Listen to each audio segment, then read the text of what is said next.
another edition of the Road Report. I am your Rural 2IC, and I made a short, but I want to do this as a little bit of a long video.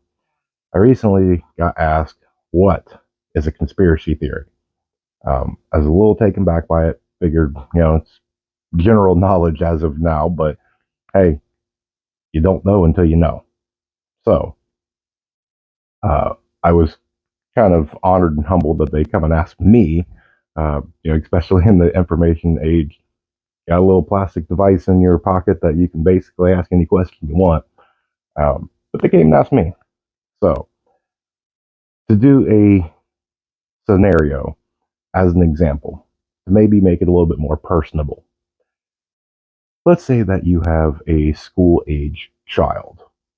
Child goes to school, they bring homework home.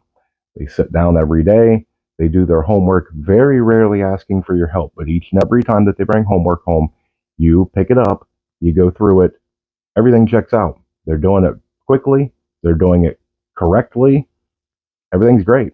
Well, child goes to school, comes home, they bring home the report card, they failed the class. Okay, well, that doesn't make sense. So, you as a parent, you go into the school. Hey, what's going on here? My child's doing all their homework, everything's good. I want to know why. Well, the teacher tells you they failed all their tests. Okay, it doesn't really make sense, but let's keep going with this.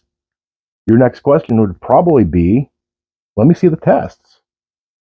Teacher tells you no, can't do that. Wait a second, okay? Let's back it up here. Why can't I see my own child's tests? Nope, can't see them. But wait, if you don't have all the information, if you don't have all the facts, if you don't have all the evidence, you can't come to the correct conclusion. So, yes, we can keep going. You take it to court, you go to the principal, you go to the school board, you go to whatever. The point of it is, you have a situation. Student failed the test, or student failed the class. Let's go that way. Student failed the class. Your evidence is the child is doing well based on their homework. They know the material. They know what's going on. They're doing it just fine. Now, you would have to switch over because you are not allowed to see the tests, okay? So, is your child just a bad test taker? They can't handle the pressure. Sure, that could be it. Is one of the other students switching the names? They erase your child's, they write theirs, they erase theirs, put your child's name, hand it in. Maybe that's what's going on. Is your child the same name as another child where you have two little Johnnies in class? Maybe it's all an accident. Maybe your teacher doesn't like you or your child or both, and this is really wrong and nefarious, and they're failing them no matter what happens. You can have the smartest kid in class or even the whole school, and your teacher's just like, nope, you're failed. You can come up with a lot. Now, when it comes to a conspiracy theory, it's going to be there's an event. You're going to get some facts and evidence, but not all. Not enough to be able to really confidently go, this is 100% of what happened. And so that term's been thrown around a lot in the past few years. And when it comes to an event happening, you get some evidence, you get some facts. Sometimes you get some history beforehand, and you can kind of deduce your way up and go, wait a second, something doesn't make sense here. This happened, here's what we know. Based on all this, the statement doesn't make sense. And so you can have somebody bring out a statement or somebody bring out a theory, and if you kind of put the dots together, yeah, I can see where you came up with that. Or you can get some way over here or way over here that technically you can't prove they're wrong, but they are a 0.00001% chance.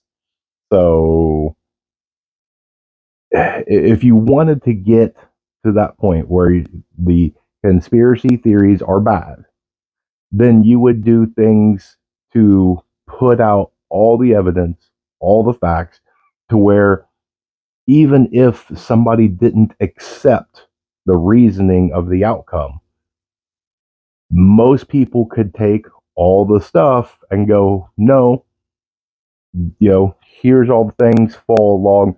That checks out. As a critical free thinker, you could take all that stuff, all that evidence, all the facts, all that, put it all together for yourself and come up with the same conclusion. So with various things in history, with some of the things that are very recent or even, kind of happening now, if you don't get everything, people are going to try and figure it out for themselves. It's common. It's what people do. You want to know why. So sometimes it's not a bad thing. And really, I like quote unquote conspiracy theories. One, I like to see how creative people can get. But two, I like to see the thought process behind it. They'll tell you the event, they'll give you their working theory, and then they weave you on how they got there. And I like to see the different thought processes behind it. If you go this direction and do this and look at it from here and take this and this and this, that's how you get to here. Sometimes I go, hey, you know what? That actually is possible. Sometimes I go, no, a cat riding a unicorn doing backflips through a ring of fire just doesn't make sense for me. But it's human nature. People want to know why. Curiosity killed the cat. It's also the same thing for humans. Something happens, you got to know. It's very rare on a magician doing a trick and you just go, ha, good job, and you walk away. Most people kind of look at it and go, I wonder how they did that. They're curious. They want to know why. They want to know how. So hopefully that helps you. You have, and this might be a bad idea. You have a good conspiracy theory that you enjoy or like or want me to even look into, drop it down in the comments. Hopefully this won't go overboard and I'm putting myself into a bad area, but we'll find out. Let's have a little fun with this. So appreciate you guys for watching. Do all the fun YouTube stuff. Remember to remain united because we're all prepping in this together.